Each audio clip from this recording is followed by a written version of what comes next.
The hospital wing was silent except for the faint buzz of flickering overhead lights, a low, uneven hum reverberating through the long, empty corridors that twisted like a labyrinth into darkness.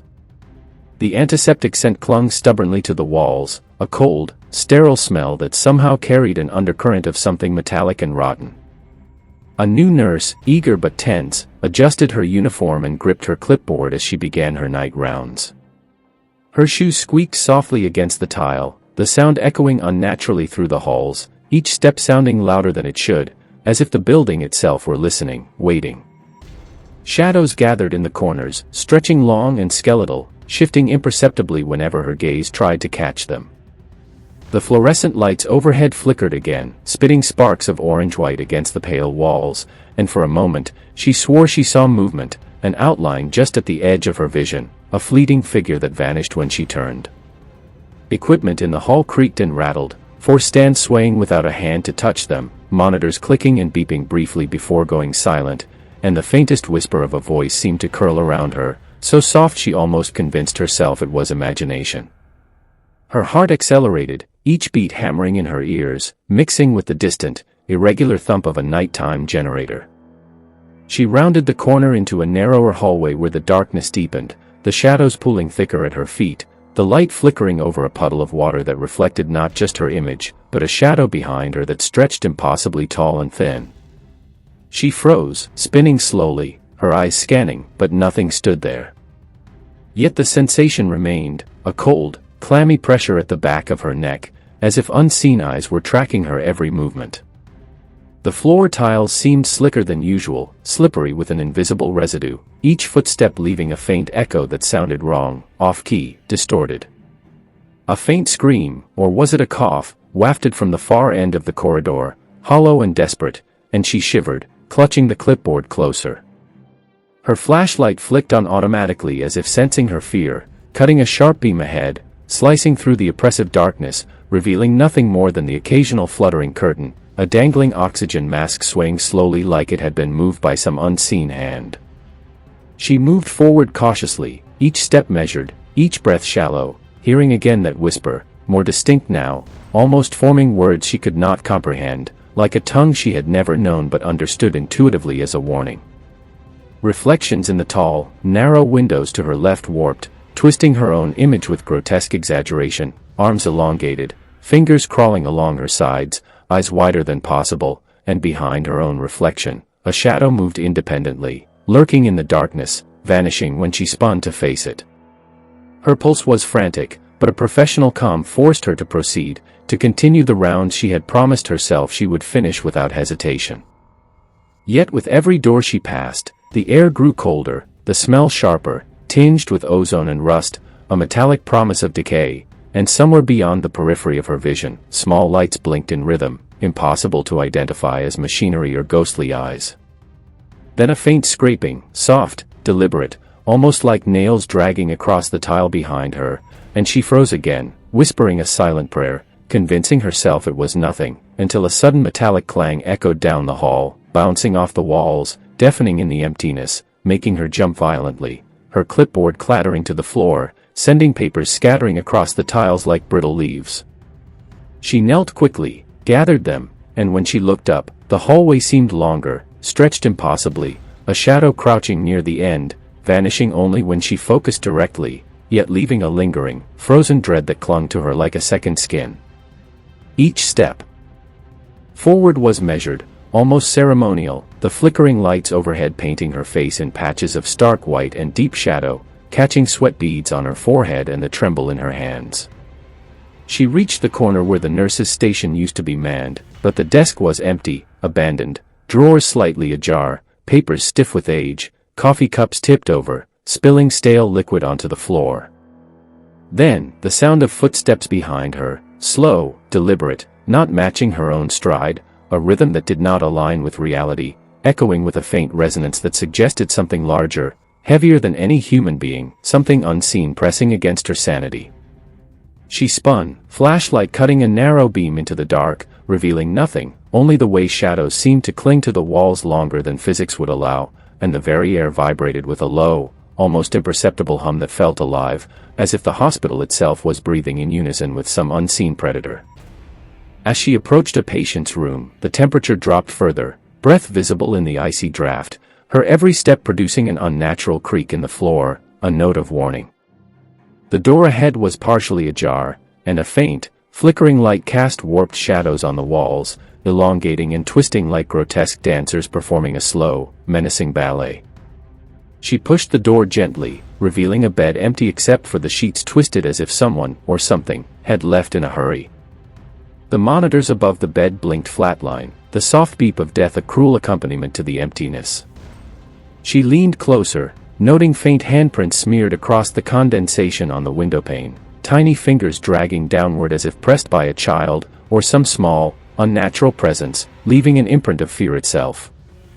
A shadow flickered along the hallway outside the room, elongated and distorted, dissolving into the corners, yet leaving a sense of weight, of presence, a lurking intelligence that did not belong to this world. Her pulse raced, the hairs on her neck standing on end, as if invisible hands brushed her skin. Every instinct screamed to run, yet curiosity and professionalism anchored her, forcing her to examine, to bear witness to what reality seemed unwilling to confirm. Whispers returned, stronger now, syllables she could almost comprehend, warnings, taunts, promises of return. The fluorescent lights overhead sputtered violently, plunging the hall into near darkness for a heartbeat, then returning, more erratic than before, casting long, shifting shadows across her legs and the twisted angles of medical equipment abandoned in the hallway. The four stands rocked, a patient monitor flickered to life momentarily, displaying numbers that made no sense, and the air thickened with the scent of decay and copper, tangible and suffocating. Then the sound of faint coughing, not from any visible patient, reverberated in the distance, hollow and wet, bouncing from wall to wall, layering over a soft rhythmic pounding she could feel in her chest as if the hospital itself had a heartbeat. Finally, she backed out of the room, her flashlight trembling in her hand, reflecting her own fear as well as something else, something that had been observing her silently, waiting for her to witness its domain. As she turned back into the hallway, the shadow at the end seemed closer, subtly shifting, impossible to define, yet leaving a stark impression of sentience, a malevolent will hidden in the darkness, hinting at stories too old and too dangerous to name aloud. Every corridor she walked seemed to stretch longer, the walls bending subtly, flickers of movement catching the corners of her eyes, doors opening and closing slightly on their own, as if breathing. The new nurse's skin prickled, goosebumps crawling along her arms, and she realized that the hospital was not empty, not abandoned, and not indifferent. It was alive, aware, and she was intruding. Her breath misted in the cold air, eyes wide, hands shaking, yet her determination to complete her rounds anchored her to the world, to the fragile line separating life from the unseen horrors dwelling in the hospital's skeletal architecture. As she advanced, each step drew her deeper into a gallery of shadows, reflections, and whispers, each seemingly designed to test her resolve, to erode her grip on sanity. Yet her professionalism, her curiosity, her very will to witness, forced her forward, past a cascade of dangling wires, broken furniture, and old hospital curtains swaying without wind, past monitors that beeped in erratic patterns, until she reached a room at the end of the corridor where the temperature dropped sharply, breath condensing visibly, a figure appearing just at the edge of her peripheral vision, a fleeting, dark silhouette that disappeared when confronted directly, leaving only a lingering sense of something vast, something hungry, something ancient watching her, as if the hospital itself had claimed her presence as its own, etching the memory into the walls, ensuring she would never forget, and in that instant, she understood, with a chill that sank deep into her bones, that she was never alone, and perhaps never truly would be.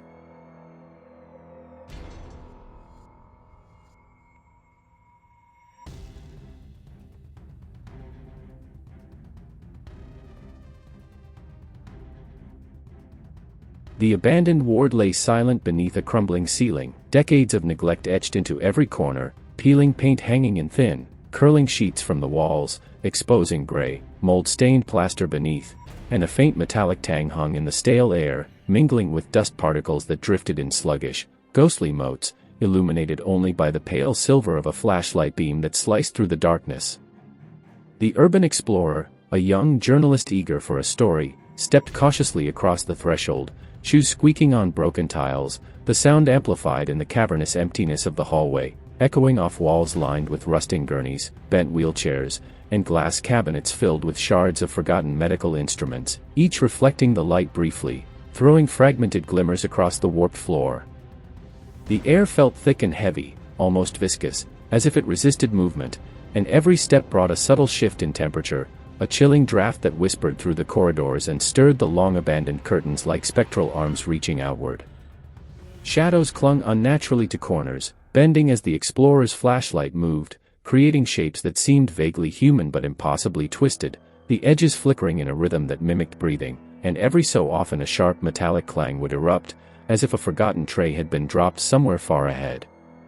He paused, straining to hear over his own heartbeat, a rhythmic drum that echoed against the walls, and then he noticed it, a faint red glow at the far end of the hallway, pulsing intermittently, not from a light fixture, not from anything electrical, yet unmistakable, bathing the peeling paint and rotting floorboards in a sickly, ominous hue that made the shadows grow longer, more angular, reaching toward him. The glow seemed alive, breathing, as if the ward itself were exhaling a warning, and from within it came soft whispers, unintelligible but urgent, curling around the explorer's ears, making him flinch and look over his shoulder, convinced he had seen a figure dart past a doorway, only to find it empty when he shone his light. Each doorway he passed seemed to gape wider than it should, swallowing light and sound alike, and the beams of his flashlight caught on debris that shifted subtly, chairs rocking, a gurney sliding slowly across the floor without any human touch, the hinges of doors groaning with movement as if pulled by unseen hands. His breath came faster now, misting in the cold, damp air, his hands trembling as he raised the camera, using its strobing light to capture the decay, yet every flash revealed not just the crumbling ward but something else, fleeting glimpses of figures at the edge of the frame, blurred and elongated, vanishing instantly when he looked directly, leaving only the unsettling impression of watching eyes and sinister intent. A low, resonant groan reverberated through the ward, bouncing off walls and ceiling, almost vibrating through his bones, and he felt an instinctive pull to move forward despite the primal dread crawling along his spine, a morbid curiosity driving him deeper into the heart of the building.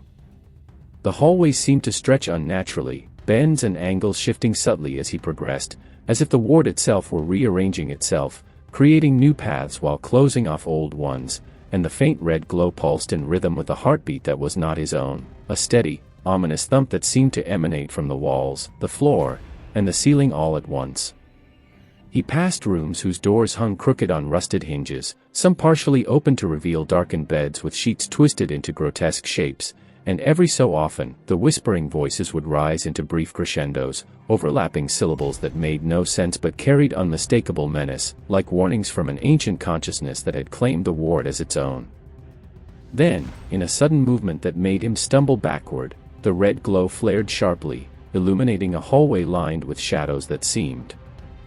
taller and denser than any human could create, stretching, converging, and then recoiling as his flashlight swept across them, creating the illusion of figures stepping into and out of existence with impossible speed. A chair near the far end rattled violently, sliding forward a few inches, then stopping as abruptly as it had moved, and from behind a partially open door came the sound of coughing, faint but unmistakable, rhythmic, almost coordinated with the red pulsation in the distance. He approached cautiously, every sense screaming to flee, yet compelled to continue, driven by the story, by curiosity, by a deep, unsettling need to witness the reality behind the legend. As he reached the door at the end of the hallway, the coughing grew louder, layered now with the faint, irregular thumping of a heartbeat, echoing strangely, as if the floorboards themselves were resonating with an invisible pulse. The door creaked under his hand, swinging open to reveal a room that was empty, walls stained and peeling, beds stripped to their frames, monitors silent, yet the dust on the floor was disrupted, showing footprints, bare, deep, slightly distorted, as if the walker had not been entirely human, leading backward toward him, receding into the corridor he had just traversed. Panic surged, adrenaline sharpening his senses, as the camera captured the footprints from multiple angles, each flash of light revealing the impossible perspective, the elongation and contraction of shadows, and the faint, almost imperceptible shimmer of figures standing at the edge of vision, vanishing whenever he attempted to focus. The hallways beyond seemed endless, folding into themselves, creating impossible angles and depth, the red glow pulsing faster, brighter, synchronized now with the whispers that rose in a chaotic chorus, a cacophony of unseen voices pressing against his mind, whispering secrets, warnings, promises, threats, until the very walls seemed to close in. Every step back toward the main entrance revealed new horrors. A door slammed behind him without wind, a gurney tilted as if someone had been sitting on it moments ago, a shadow darting across a window reflection where no window should exist, and a cold, invisible hand brushing across his shoulder as he swung the camera frantically to capture it, catching only a flicker of motion before the darkness reclaimed the corridor.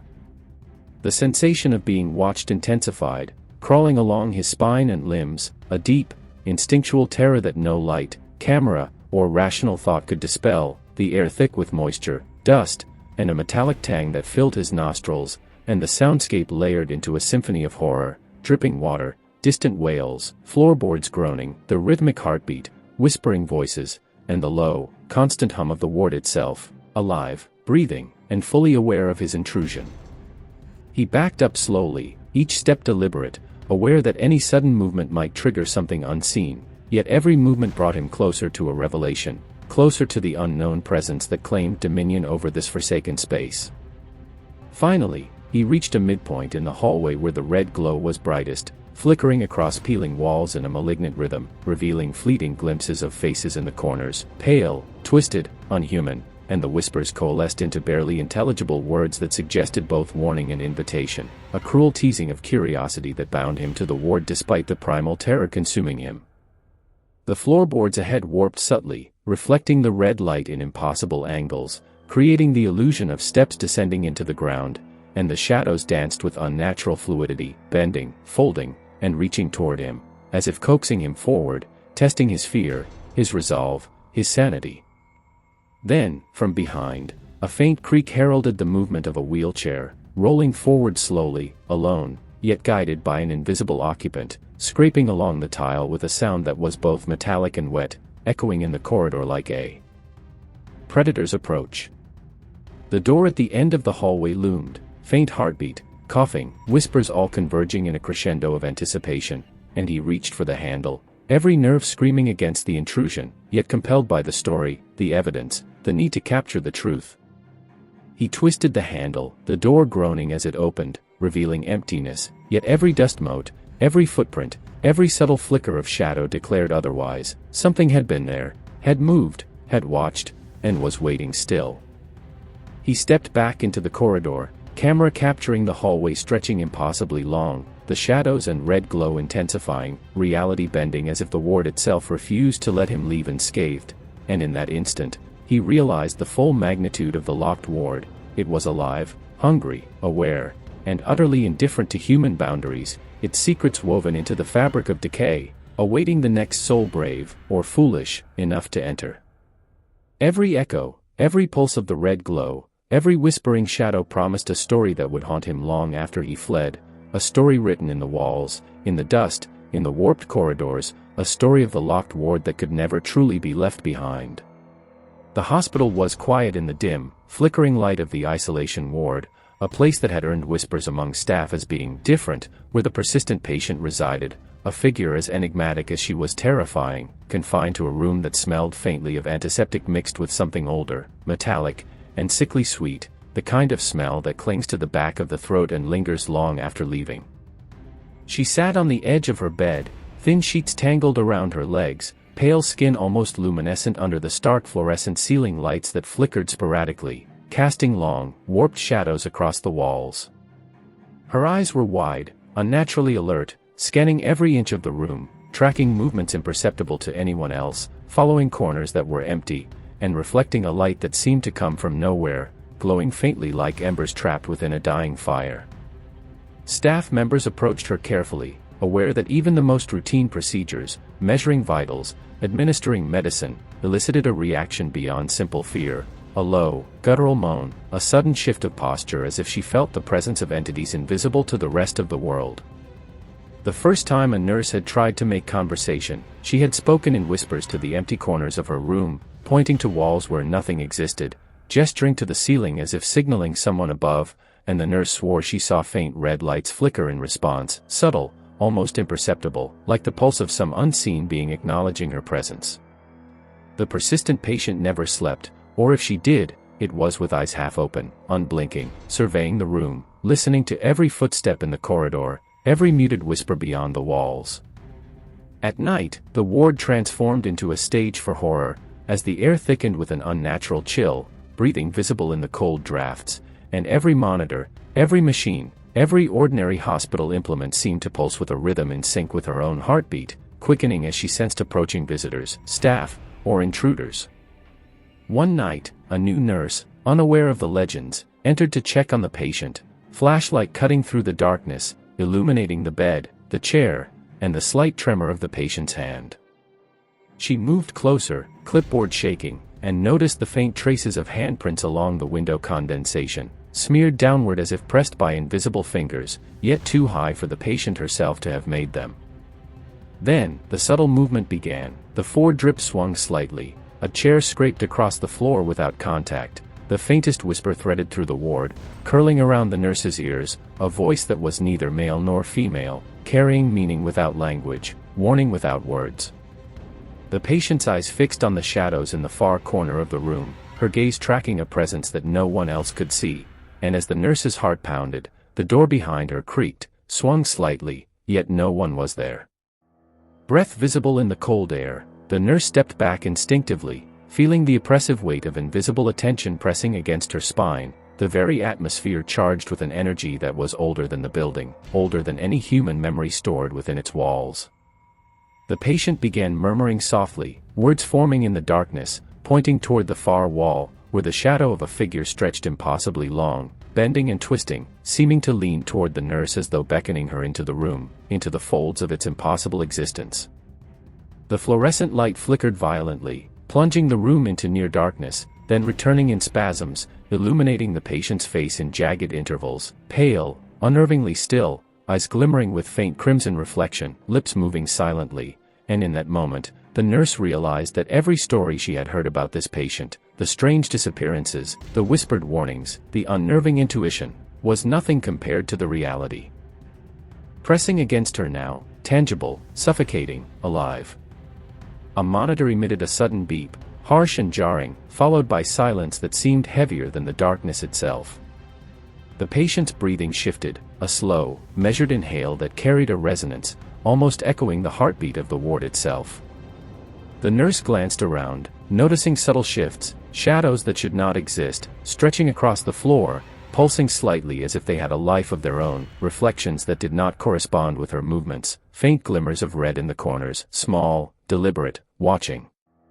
A sudden tapping sound drew her gaze to the far wall, small, rhythmic knocks, fading and returning in irregular patterns, like someone, or something, moving across the surfaces just out of sight. The patient's murmurs intensified, layered now with an almost musical cadence, consonant with the taps, with the flickering lights, with the subtle vibration in the floor beneath their feet, forming an eerie symphony of sensory input that pressed against every nerve, every instinct, urging flight while simultaneously demanding attention, fascination, and compliance.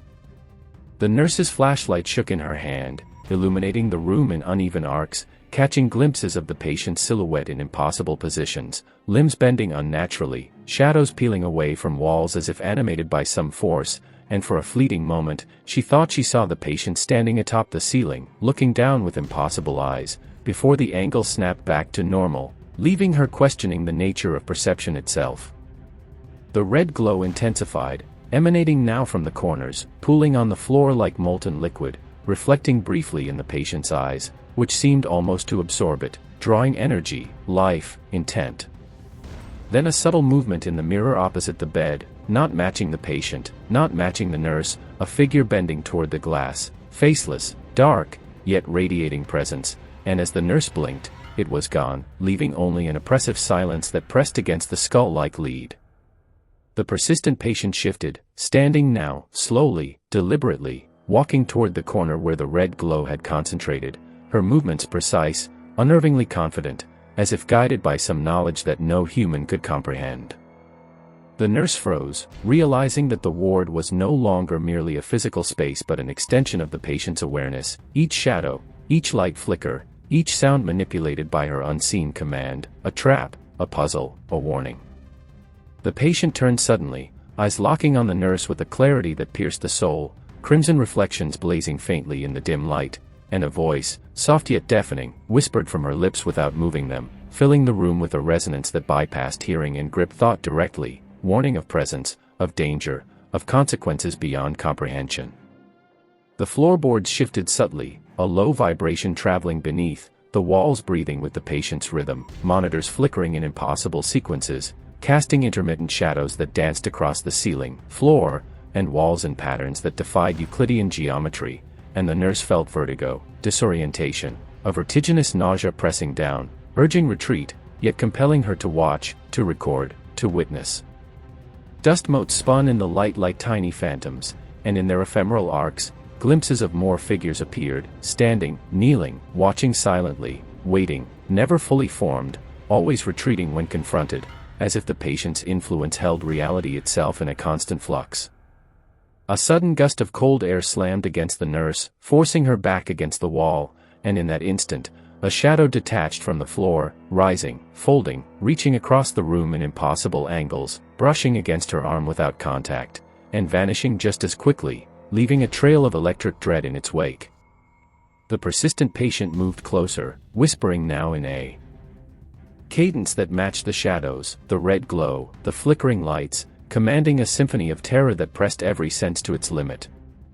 Time seemed to stretch, elongate, dilate, minutes felt like hours, seconds like eternities. The nurse realized that the hospital itself, the ward itself, had become a living instrument in the patient's control, every element responding to her presence, to her gaze, to her very thoughts. Her flashlight flickered violently, threatening to go out entirely, and in the final crescendo, the patient's gaze met hers directly, eyes glowing faintly, impossibly, warning, claiming, omniscient, and then the red glow pulsed once more, enveloping the room, the ward, and the nurse in a suffocating embrace of horror, leaving only silence afterward, the kind that screams in memory long after the body has escaped, the kind that ensures no one leaves unscathed. The nurse staggered back toward the door, heart hammering, breath ragged, camera shaking, and when she looked back, the patient was gone, the bed empty, yet every shadow, every whisper, every distorted reflection in the room testified that she was never alone, that the persistent patient had merely vanished temporarily, waiting, always waiting, an intelligence and presence older than the hospital itself, a darkness that could not be erased, a horror embedded in the very walls, a story that would haunt every visitor, every night, every breath taken in that isolation ward. The final scene, a lingering shot of the empty bed, flickering fluorescent lights, dust motes in the air, and a faint crimson shimmer along the corner, suggested that the patient's reach extended beyond the room, beyond the building, and anyone who dared enter her domain would be subjected to a calculated, intelligent terror, leaving their mind and memory haunted, their perception of reality forever altered, and the ward silent only until the next curious soul arrived, unaware of what awaited. In the darkness,